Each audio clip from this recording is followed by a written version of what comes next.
Thank you for joining me on 13 Plus. I'm Cali Lichter, and this is On the Docket, a weekly recap of crime and court in and around the state of Michigan. This week, we take a closer look at two cold cases that now have suspects facing charges, and why a district court judge says the cases against 15 people in an alleged fake elector plot were dropped. All that and more is on the docket.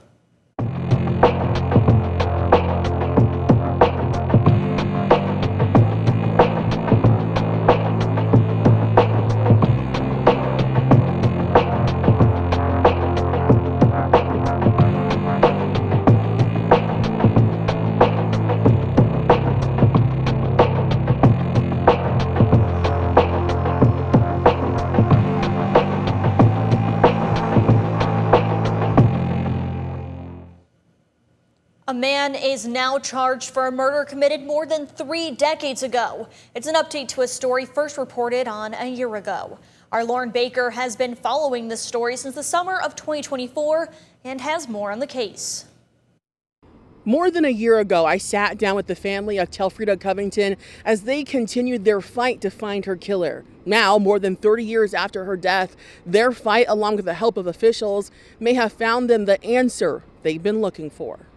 A family's plea to find a loved one's killer is possibly closer to being answered. The Covington family deserves this, and we have no problem issuing these charges. Wednesday, charges were filed in the 1991 murder case of Telfreda Covington. Muskegon County Prosecutor DJ Hilson sat down with 13 on Your Side, who said a collaboration with Covington's mother, Muskegon police, and the prosecutor's office led to the charges. Certainly the perseverance of Mom, Miss Anna, as I call her, has been really dedicated to bringing justice for her daughter. I assigned it to my in-house investigator, and they worked alongside the Muskegon Police Department and really dug in deep, even going across state lines to find and locate witnesses. The suspect, Derek Anderson, is currently incarcerated for a 2008 double homicide and robbery in Ottawa County. In the death of Covington, he's charged with open murder and perjury. While details are limited as to what led up to the charges, Hilson says technology played a role in finding a potential killer. Had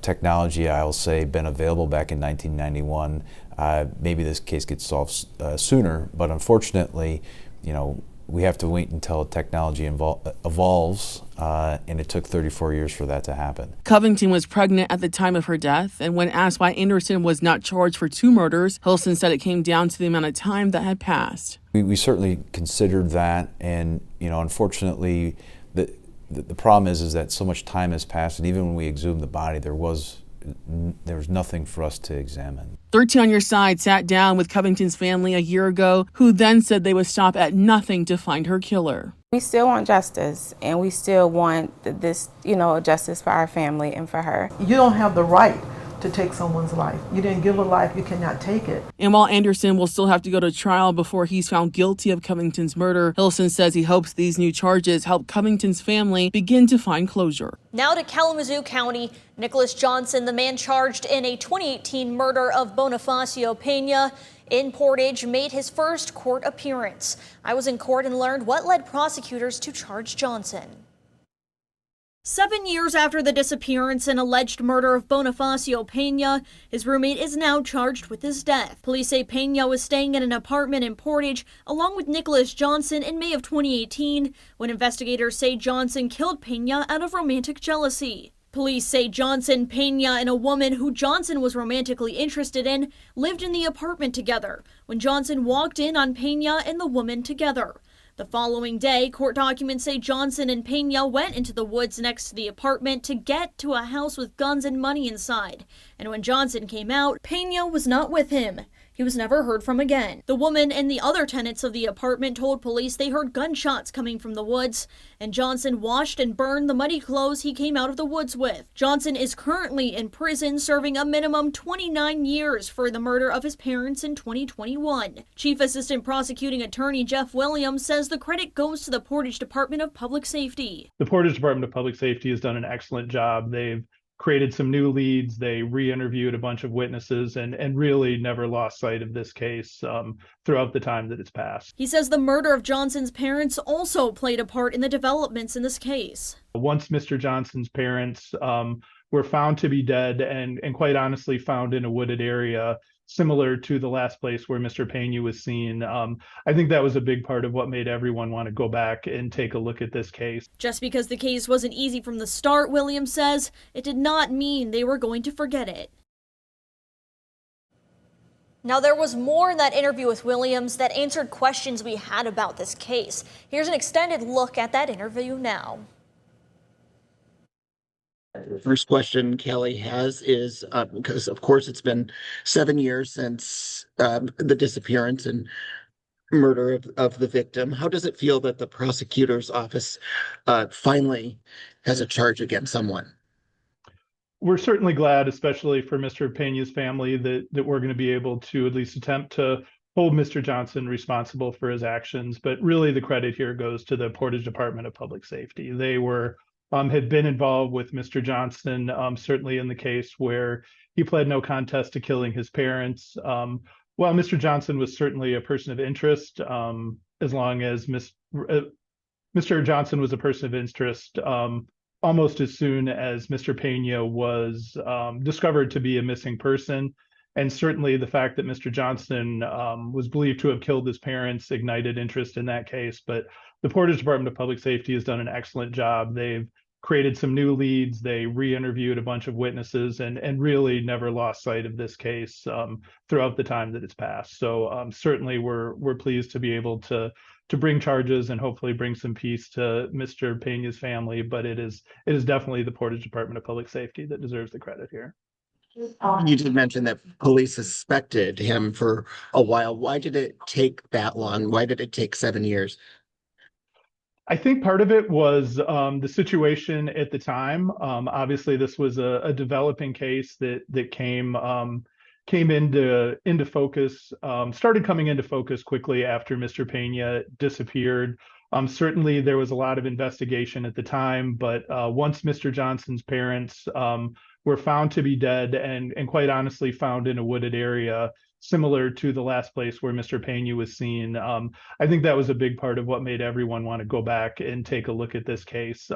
New witnesses were located. Some witnesses who'd already been spoken to were quite frankly at better places in their life and more able to come forward now and reflect on what they experienced back at the time. But it was certainly something that took time and certainly to get us to a point, well, Mr. Johnson was always been a suspect, or at least a person of interest in that matter. It was certainly time and the facts and circumstances of his parents' death and how those reflected on this case that were able to help us move forward at this time. And obviously he's serving, decades in prison now for his parents' murders. How does that factor into the next steps moving forward?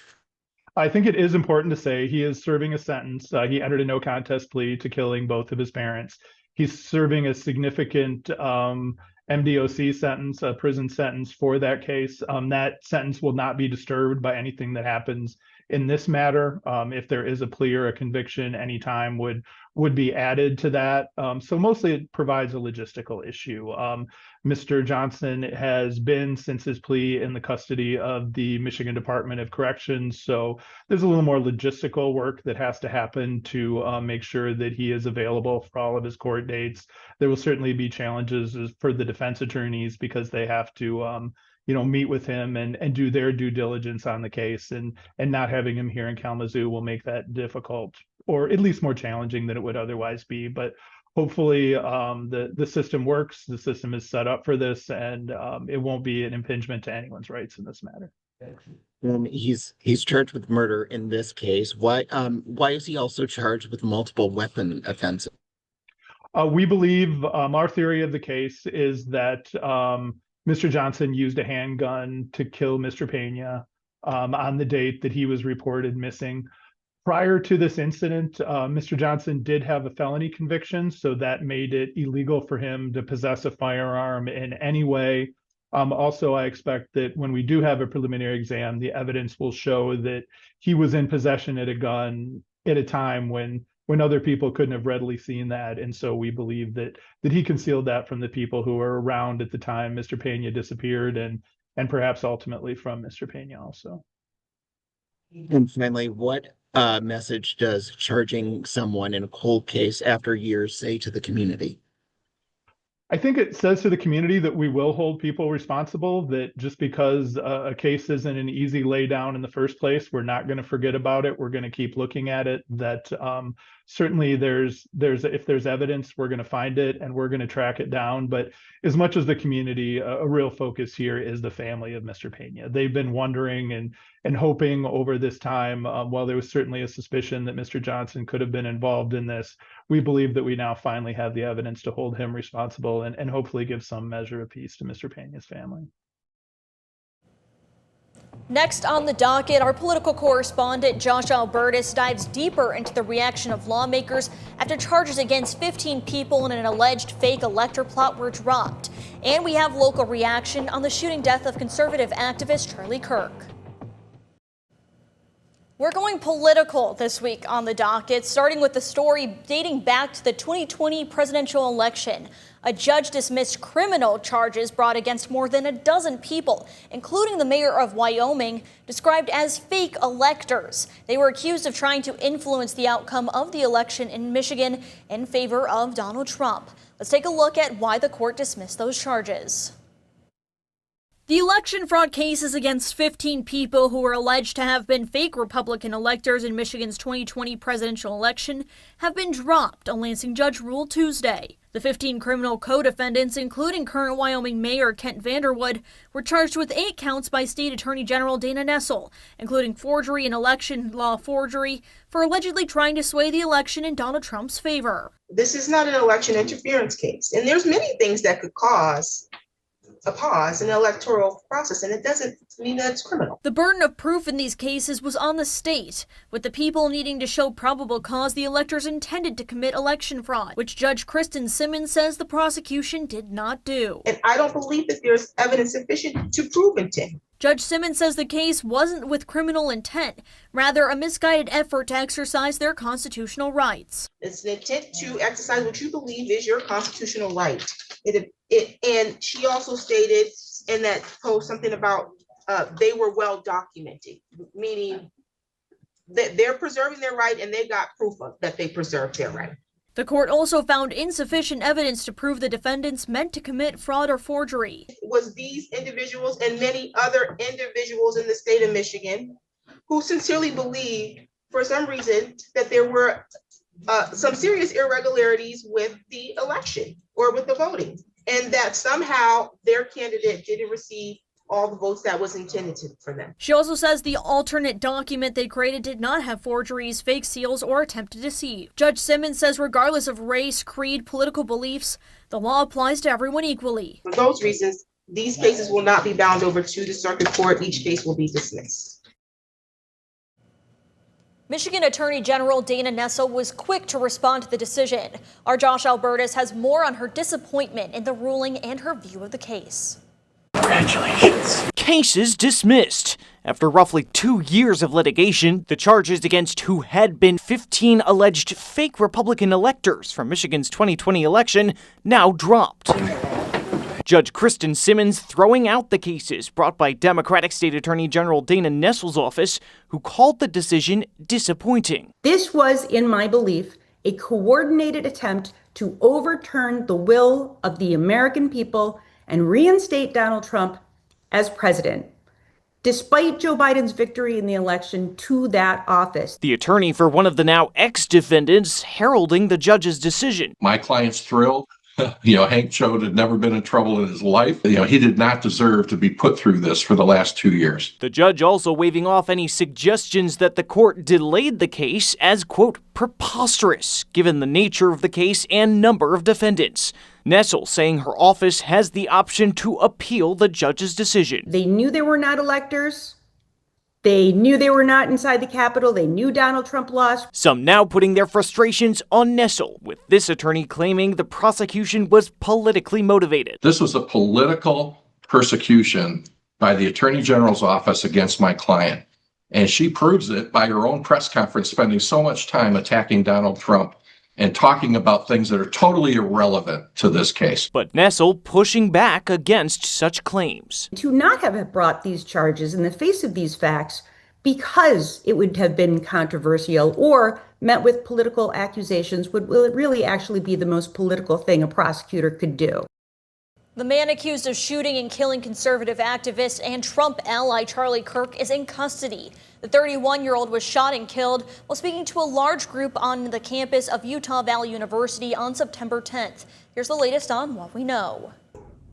The hunt for the suspect accused of killing Charlie Kirk is over. Good morning, ladies and gentlemen.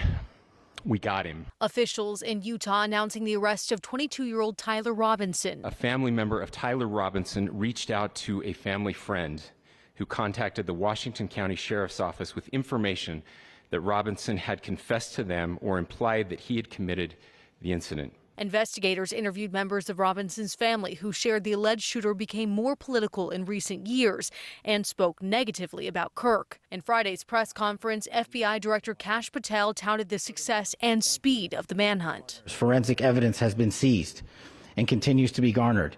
Forensic evidence has already been evaluated at FBI laboratories in Quantico and state local authorities here. Some of the evidence collected included a bolt-action rifle and shell casings with engraved inscriptions that read messages like, "Hey fascist, catch." The alleged shooter's roommate showed investigators messages on Discord, a group chat app, where Robinson talked about retrieving a rifle. Authorities believe he acted alone. Cox decried the violence as an attack on American ideals, calling it a watershed in the nation's history. This cuts to the very foundation of who we are, of who we have been, and who we could be in better times. Is this the end of a dark chapter in our history or the beginning of a darker chapter in our history? In New York, I'm Lee Waldman, 13 on your side. Northern Michigan University's Turning Point USA chapter is reacting to the death of their national founder, Charlie Kirk. Our Kiara Patterson spoke with the chapter's president. She continues our team coverage with his reaction.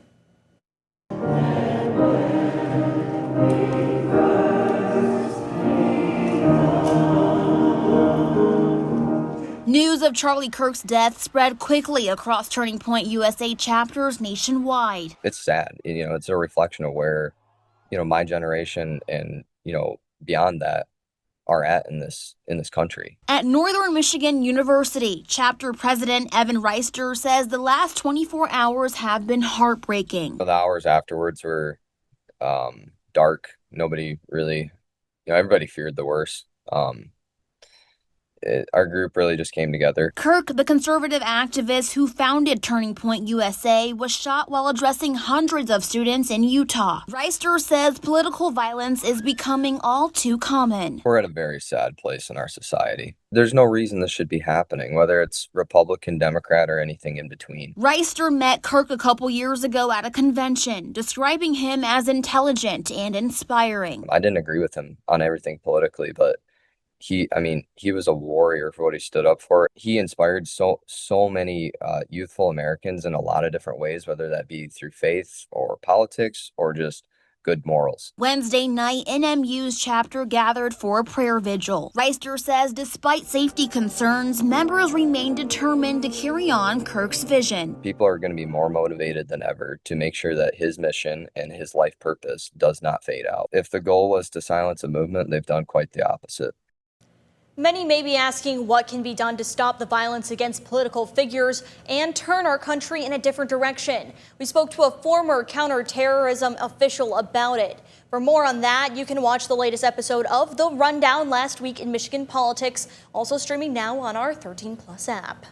Next on the docket, we sit down with a family all serving at different law enforcement agencies and watch as MSP rescues a woman lost after a YouTube survival challenge gone wrong.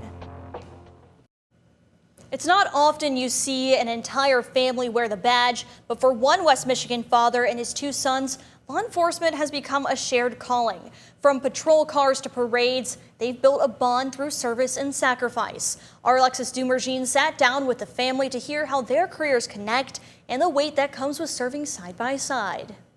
For Dave Graydonis, it all started with inspiration. I've been a police officer for 38 years now, and I got interested in it as a young child. At our church, we had a state trooper that was there, And I looked up to him. I thought that was pretty impressive of what he was doing. And he brought that passion home. They grew up learning how to ride their bicycles at the State Police Training Academy. Even when I was at Douglas, before they became police officers themselves, they might do ride-alongs with me and come out. Over time, the calling became clear. Today, Luke serves with the Michigan State Police, while Matthew wears the Allegan County Sheriff's Badge. There wasn't really a moment. I always knew I wanted to do it. What really solidified it is when I was in high school, I actually did an Explorer program with 2 different agencies, one at Lansing Police Department, then with Livingston County Sheriff's Office. The job brings adrenaline and pressure. And they give you those keys and they say, yep, we're good with you going out on your own. They pass you those keys and it's awesome. It's a lot of fun. It's that first car you go try to stop for doing over 100 miles an hour. Now I got to go faster to catch them. But behind the rush comes a mental toll. We see some things that most people don't see in their entire life and never should see, and we see it daily. The biggest thing is you can't keep it inside. You gotta talk to people. Still, their father says the pride outweighs the fear. A little nerve-wracking too, to be the parent, right, knowing that they're out there. But they're very well trained, they're very smart, and they know how to work and problem solve. And so it's really exciting to see them kind of develop in their own role as a police officer. Michigan State Police had to rescue a woman who was missing for hours in the northern Michigan woods while participating in a YouTube challenge. Now, her going missing in the woods was not part of that challenge. And what you're about to see in a second is video of that rescue. The Otsego County Sheriff's Office said around 5 p.m. on September 5th, a 36-year-old woman from California left the contest base camp in the Pigeon River Forest in Charlton Township to search for water. When she didn't return to the camp, her fellow contestants began to search for her on their own. Deputies said after the contestants couldn't find her, they called 911 around 5 a.m. the next day. A coordinated search effort started immediately, OCSO said, and around 10:40 a.m. an MSP helicopter found her deep in a swampy area. The woman had been missing in the cold and rain for almost 18 hours, deputies said. According to MSP, the forest was dense and still damaged from the ice storms that pummeled northern Michigan in March. The helicopter crew helped guide ground officers to the woman, and she was able to walk out on her own. She was evaluated by EMS on the scene and released with no further injuries. Thanks for joining me in this episode of On the Docket on 13+. We have new episodes releasing every week, taking you into the courtroom for the latest updates and deep dives on crime in and around West Michigan. In the meantime, we'll bring you the latest on crime in court, both on air and online at 13onyourside.com. And when breaking news affects you and your community, we stream live on 13+ with what you need to know right when you need to know. We'll see you next time with updates on What's on the Docket.